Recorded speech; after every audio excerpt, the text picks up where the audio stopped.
magpapabilad kami just to finish this. And then we finished it on 2016. One evening, I saw the mother. Okay.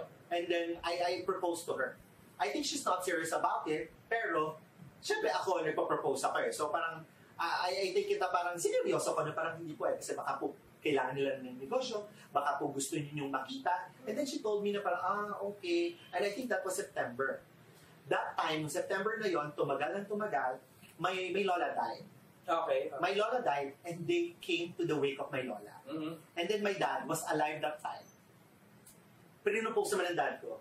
Oo, kasi sabi ko sa daddy ko, parang tulungan mo naman ako. Kausapin mo naman. Sabihin mo may concept. Kasi yung dad mo talaga may connection sa... No. Kasi my dad kasi was known in Taytay. Okay. So parang lahat nun, nakakausap niya, kilala siya. Okay. And also, we're kind of related. Okay. Well, hindi ko naman parang related kami. So parang nalalapitan siya. So nalapitan sa wake ng lola ko. Yun. And then, he tried to propose na parang, baka naman pwede yung anak ko, ganyan.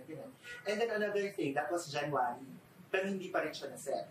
Pero ako, sa perseverance ko, at sa gusto ko silang makapartner, dahil I think they're good people. Hindi mo naman lalapitan kung hindi sila maganda. At saka hindi naman ako nag-isip ng masama sa kanila na parang, may ugali din to. All I want is like to do business with them. Diba? They got the marketing, I got the items, and then we talk to them. So, ito na. Package na siya. You got the marketing, you got the ingredients. Yun naman talagang kailangan. And then magiging business na siya. And then yun na, nabook na siya ng May 2017. And then it all started. Nag-domino effect siya. People are calling, people are clamoring. When you go to this place and then nagtayo ka, napupuno ang mga streets just because of them, yes. But people are coming back just because of the taste of it. Because we did it. Diba? Sabi nga nila, you can always market a product. Nandiyan ang marketing, pero pag walang produkto, walang babalik. Pero ang produkto, kahit walang marketing, pwedeng pumatok. Kasi yung nakatikim na, maybe after a month, babalik ulit. Yes. So, hindi nila malilimutan. But I'm not saying that it doesn't help both ways. Diba? I give the credit to them. Kung wala sila, hindi rin siguro ganyan kabilis. After, diba?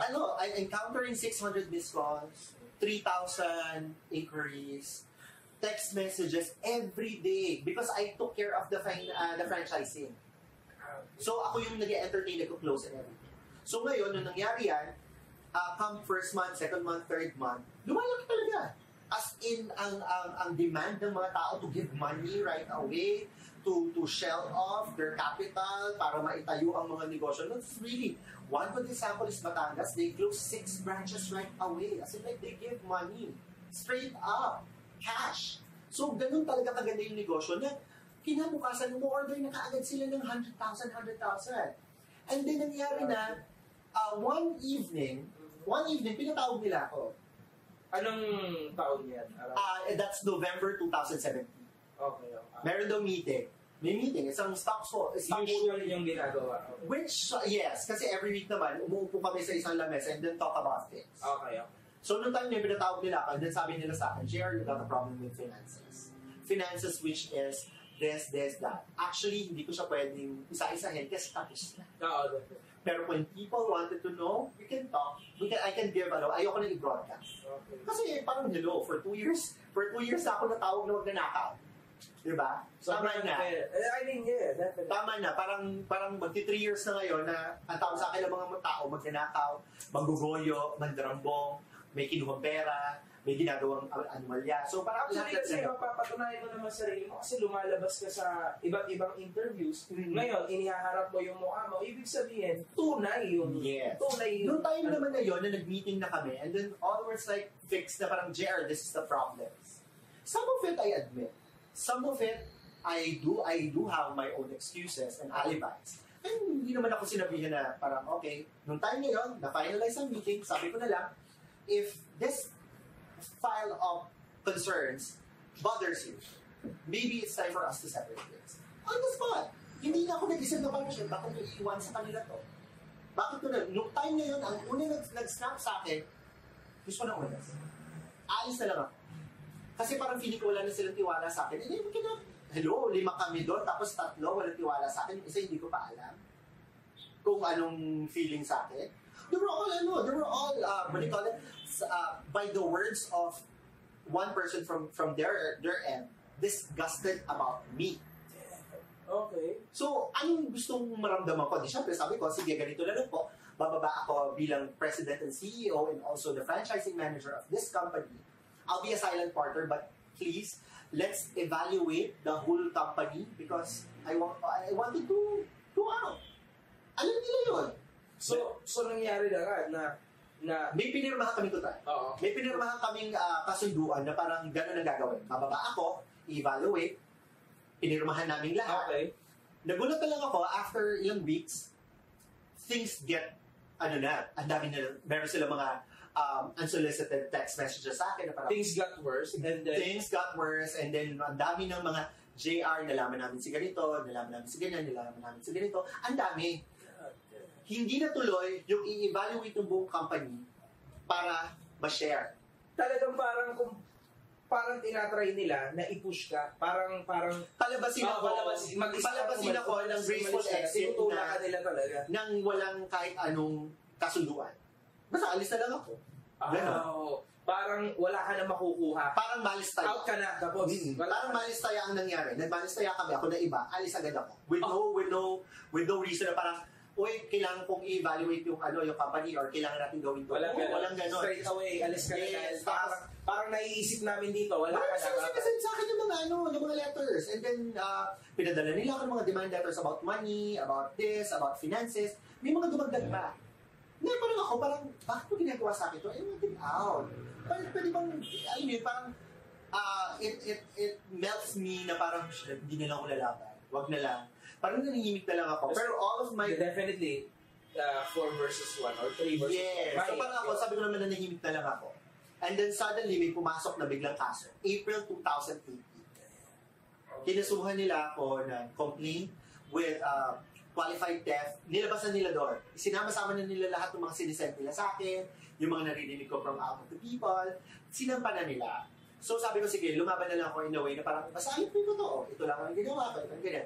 After a year, pinakinggan naman ako ng prosecutor's office na dinismiss yung kaso. Lack of probable cause. So, nito lang dumating yun, noong November. So parang wala silang tunay na ebidensya. Yeah. Walang ebidensya na maidiin sa'yo. Kaya wala ang sinasabi lang nila, ang sinasabi ng fiscal is, these things are fileable kung parang hindi sila. Yun yung mga ganun eh. Parang ako naman, may mga reasons why I sinasabi nila na parang bakit ako may monetary, but may mga finances. Ito lang, I am the CEO and the president of the company.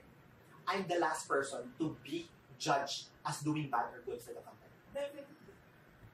Ewan ko ha. Kasi ang gusto mo lang is yung makakabuti sa company. Yes. Obviously. Alam ka naman magnakaw ka sa sarili mong kumpanya. Yes, and then actually, makikita nyo rin yan na kahit nung time na yon i-review nyo ang lifestyle ko, I never purchased nung time na yon hindi ako bumili ng mamahaling gamit, hindi ako bumili or nagbakasyon nung time na yon para lang sabihin nila na this money na napunta dito, it was all, sabi nga doon sa complaint, this money were stolen from the company but returned just before they knew it. Pero hindi naman gano'n. Yun ang interpretation nila. Diba? Ang gulo, parang gusto lang nilang paguluhin ang buhay mo and yun lang talaga. Ginugulo lang. Well, I don't want to put words into your mouth, pero sa akin kasi tapos na yan. Matagal nang dismiss yan. Yung mga pag-dismiss to, nung na-dismiss ang kaso na to, just before it was dismissed, I sent them a letter. A formal letter coming from me. My words, so yung iba doon baka wrong grammar pa.